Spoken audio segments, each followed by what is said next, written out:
and I give the call to the Honourable Laurie Graham. Thank you, Madam President. May I also take this opportunity to congratulate you, Madam President, on your election, especially for the place you now hold in history by being the first woman to hold this prestigious position in 185 years. Members, it is indeed an honour to address this House, something that in my wildest imagination I did not ever see as being a remote possibility given my age. Speaking on my personal life, I was born in Geraldton to Jim and Mary Graham in 1945 and have a sister, Kay Hopkins, and brother, Kerry. Both my parents were staunch Labor supporters all their lives. At the age of 18 months, whilst chasing after ducks in the next door property, I ran into smouldering ash from the burn-up the previous day. I received first-degree burns to my feet and legs, and then spent the next 3 months in hospital, and my walking days were over for another 12 months. I'm very fortunate that the only minor impact today is to my feet. Kids can be pretty cruel, and the nickname given to me by the kids in the street was Newts, short for no toes. The family home with ovals, tennis courts, basketball courts, girl guides, hall and croquet rinks on the opposite side of the street was an idealistic place to live, and I cannot remember occasion when the front door, ever needed to be locked. We slept as children on that veranda. I was educated at St Maris Primary School for the first 3 years, and then St Patrick's College and lower upper schools. Not being an academic student, I left school in 1961 after completing Year 10. This was only possible after the principal told my parents I was a poor student who would not pass Year 12, and their approval was reluctantly given. After a short stint at employment with the railways as a casual, I was fortunate to be employed as a junior clerk in the Harbour and Light Department who administered most of the WA ports at that time. In 1969, I transferred to the Geraldton Port Authority in its formation and worked my way up in that organisation, and in 1981 was appointed General Manager, a position I held for 15 years until I resigned in 1996 after 35 years service. Early in my working life, I pencilled at country race meetings for an SB bookmaker, George Clark, and in the mid-1970s held a bookmaker's licence for several years, betting on local races.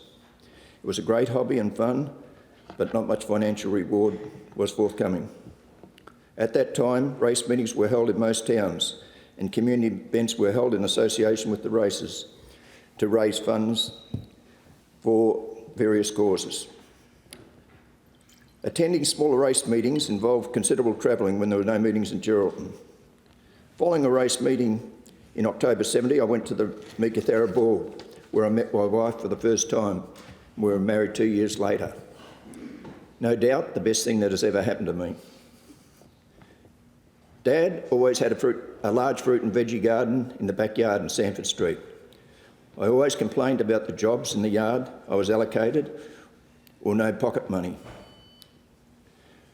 From there, we moved to Wagrakine, or I moved to Wagrakine onto a 4-acre property since 1982, and my mother-in-law, Jean Eifler, lived with us for many years.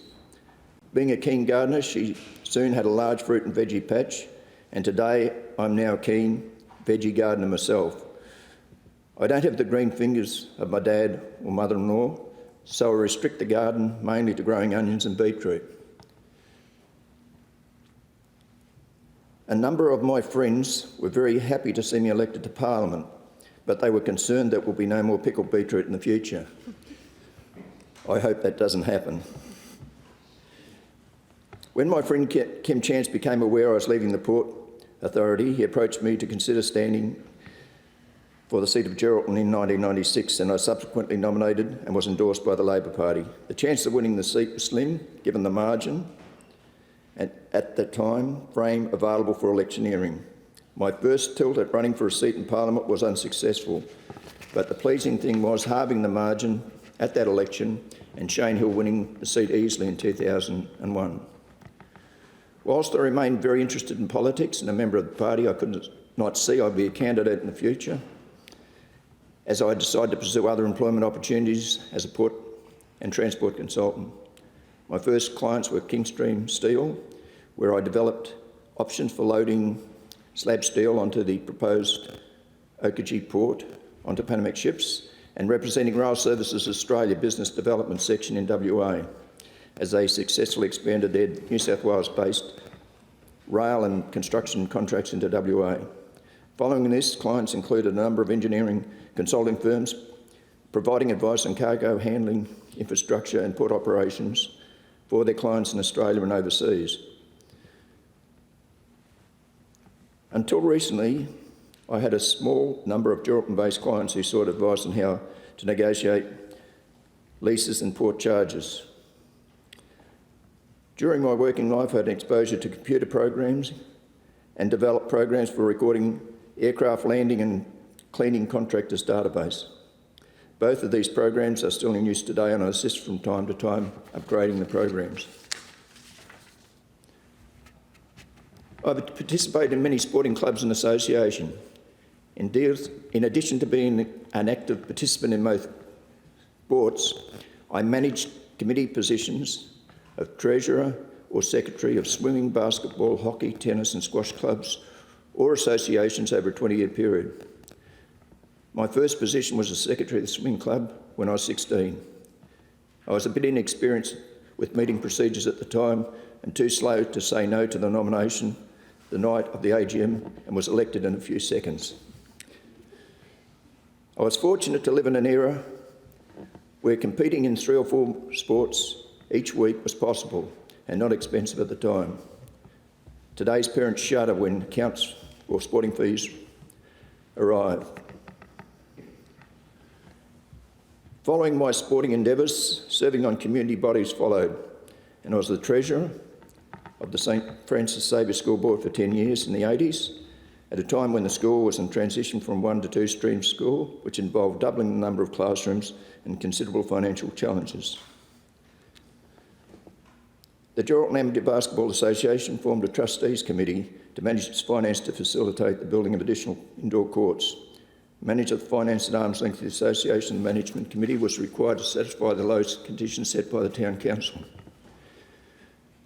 I was appointed to that committee of 4 at its inception and was the chair or treasurer for the 10 years. Most of the borrowed funds were repaid by the committee before it was wound up and disbanded when the association was financially secure. In 1997, I was elected as a councillor in the Shire of Greenock and remained a member of council till it was disbanded in 2007 to make way for the amalgamation with the City of Geraldton. During this period, I was the Deputy President for 2 terms, Chair of the Planning Committee for 8 years, and served on numerous councils, committees, and a strong supporter of amalgamation with the City of Geraldton. A significant council appointment was to the Geraldton-Greenock Regional Council for 6 years.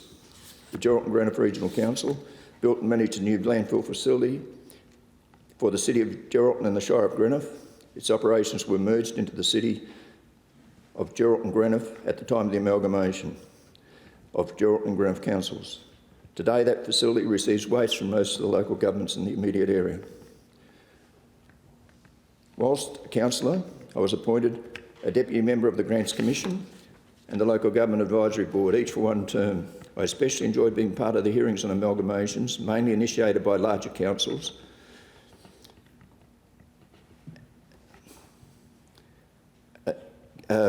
proposing to join with a smaller one.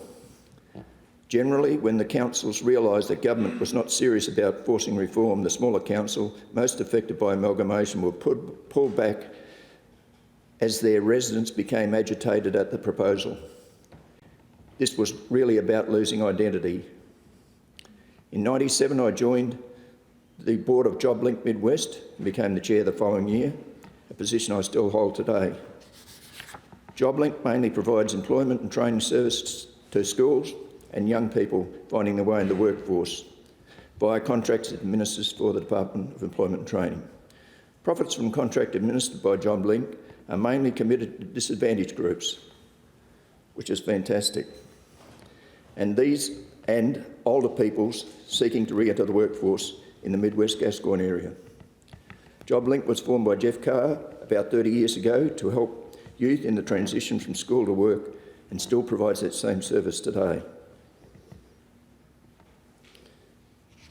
The most pleasing thing of being on the board is hearing of the staff's success in placing young people in a job. Young people are often job ready, a suitable position has been found, but they don't have the financial resources to either get to the job, pay for the tickets required, or safety clothing required. This cost is often not able to be funded from other employment contracts.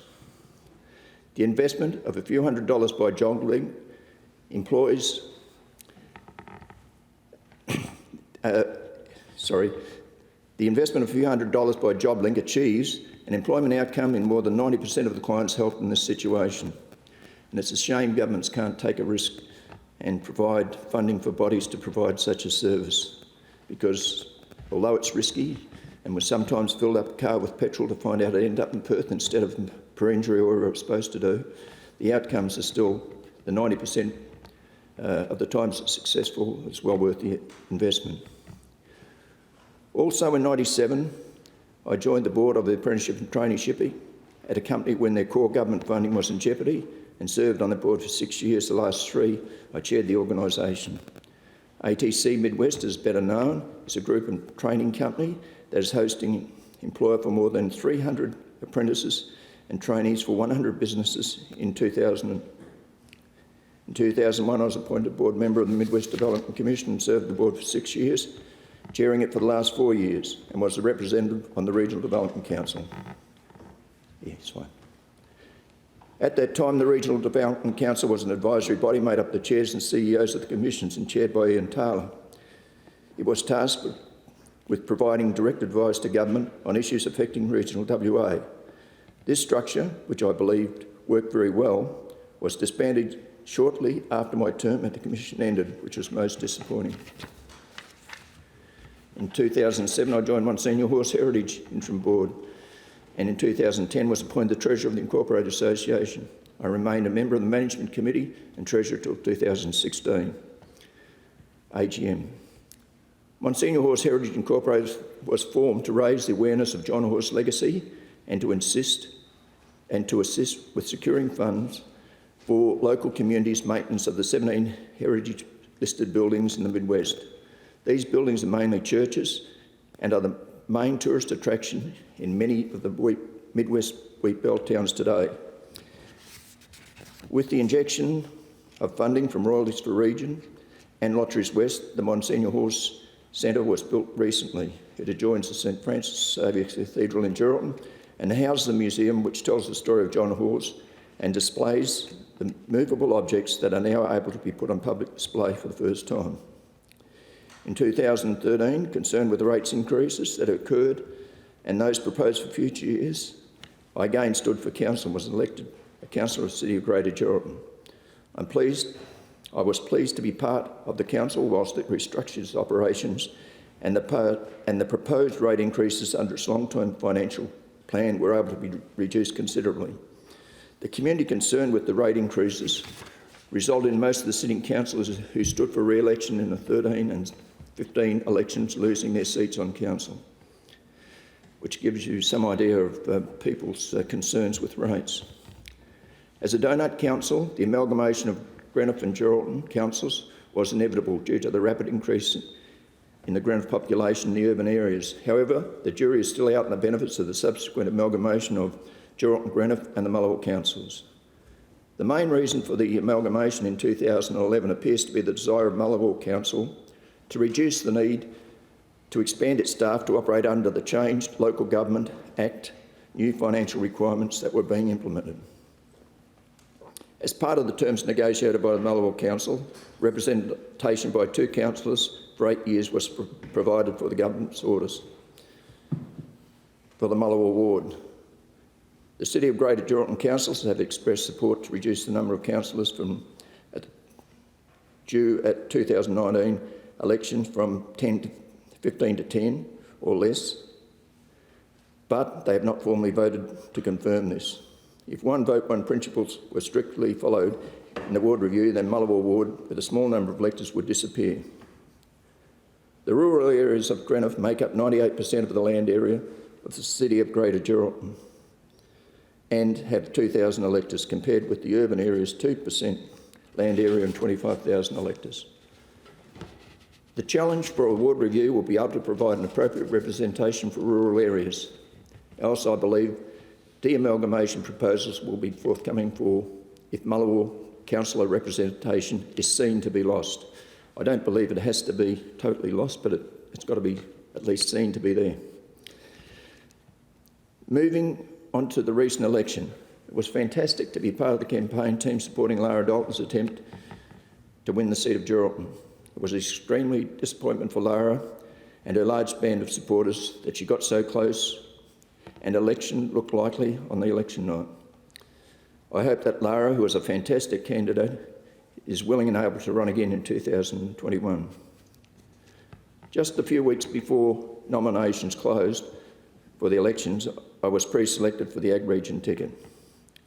To be truthful, I did not believe Labor could win a second spot, but hoped my being on the ticket would help Lara get elected. True believer looking at me.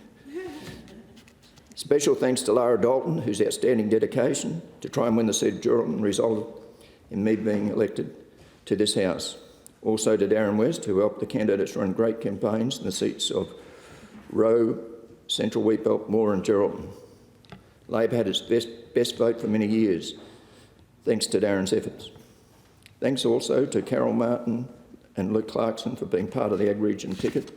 With Darren and myself, no doubt this helped our vote. To the large band of party members and Lara's friends who door-knocked, letterbox, folded pamphlets, attended functions and worked on polling booths, a sincere thank you. Thanks to Reg Clark, who passed away a few years ago. Reg was the inaugural manager of the Port Authority and my boss for 20 years. His influence no doubt helped my appointments in the various positions at the Port, especially my elevation to General Manager. Reg was the brother-in-law of Senator Don Willisey, and if Geraldton had not been in safe Labor hands of Bill Sewell, he would no doubt have been a Labor candidate for the seat at some time. Thanks to my wife Heather, children Gemma, Stacey and Ross, without their unwavering support, it would not have been possible to have been involved in the many community boards and committees I served on to the extent I did. When I indicated I was putting my hand up for Labor for the Ag Region, I was shocked when they still were fairly supportive of me doing that. I had expected they may well tell me it was time to move on, as I had been threatening to do so, and wind back my community involvement in recent times. Thanks to the staff who facilitated Tenant Monday's swearing-in ceremony of my 6 gorgeous grandchildren, James, Kate, Ben, Flynn, Emma, Sam, and Gemma's partner Dan. They really enjoyed being able to attend. There are many friends and acquaintances who I could thank, but the list would be very long, so I've kept thanks brief and trust no one will be offended by this.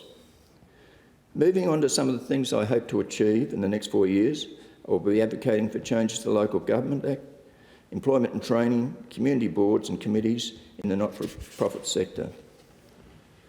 My concern with local government are numerous, so I'll highlight the main ones I have. The new Local Government Act imposes unreasonable requirements on many smaller councils in WA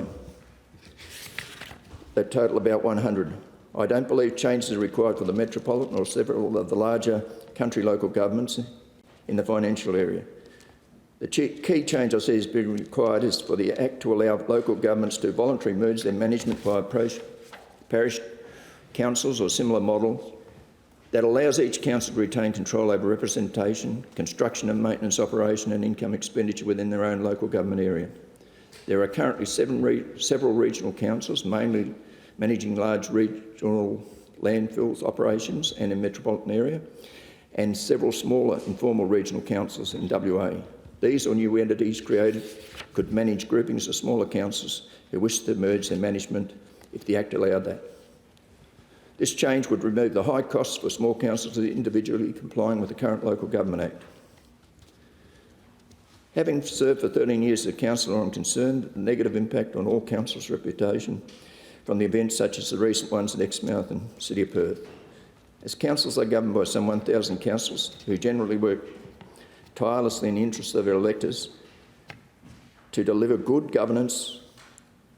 Their efforts to deliver good governance is tarnished regularly by the actions of a few.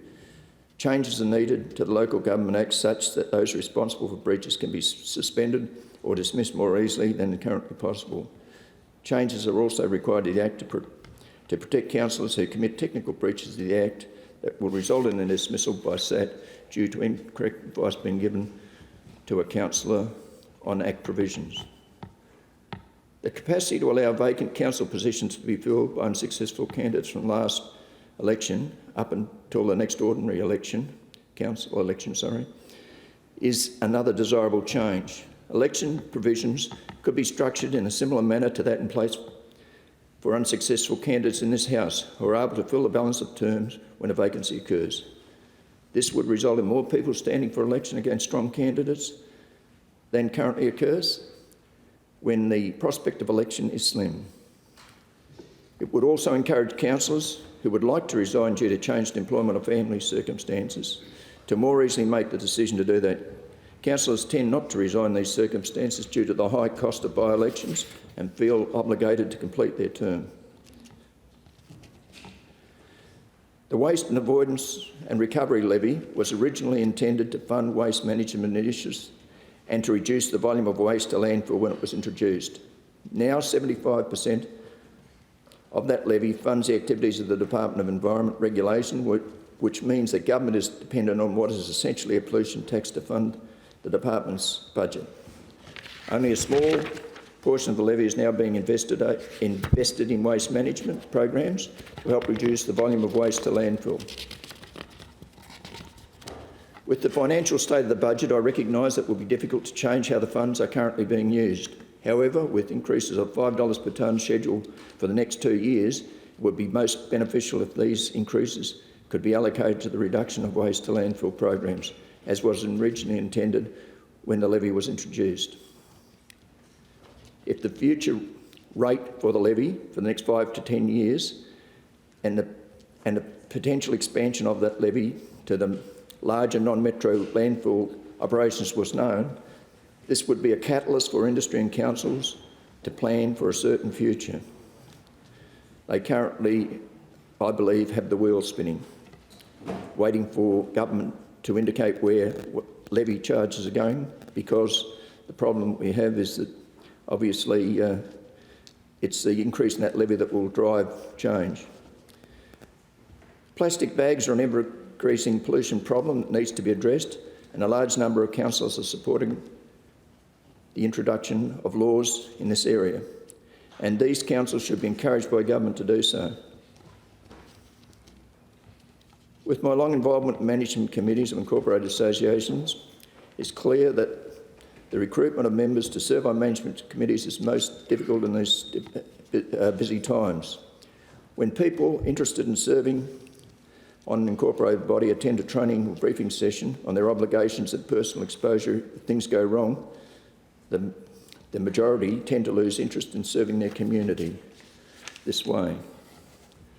Other than employers of organisations who have vested interest of their employer to serve on a management committee, it's rare to see a community members under 50 years of age serving on management committees for non-sporting bodies. Changes to make incorporated association management committees less exposed, where they have a demonstrated track record of managing well but get caught up in a single issue where the management decision looks questionable, are most desirable. The Patient Travel Assistance Program is a great program that also needs streamlining to remove some of the impediments, such as the need for a patient to consult their own doctor again, to sign forms to justify a travel claim after a specialist has seen the patient at a country clinic and advised that the procedure is required in Perth. Applications process should be far simpler and be available for lodging online without the need for visiting a PACT's office. or the doctor. Country hospitals need to be better funded to accommodate more visiting specialists so that the cost of PATs can be considerably reduced. Apprenticeships and traineeships used to be monitored by the department field officers and later monitoring by community groups under contracts. They provide invaluable services to apprentices, trainees, their families and employers, and save many apprenticeships over a long period of time. These services are now provided centrally from Perth, and there are delays, sometimes days, before they get back to the employers. With no intervention available in local regional WA, many apprenticeships are needlessly lost. The local support for an employer who has experienced problems with an apprentice or trainee should be restored in some form. With no support in dealing with indentured apprentices or trainees, smaller employers find it much easier to part company with an employee. The reintroduction of monitoring and support service to cover the regions would not only save many apprenticeships but also identify opportunities to place new apprentices and trainees with employers. That used to happen in the past, where most positions, when an apprentice particularly completed their time, they would be backfilled with a new apprentice. Doesn't happen these days. In closing, I congratulate all members of the House for their success in being elected, and I look forward to working constructively with all members in the interest of all West Australians. Thank you.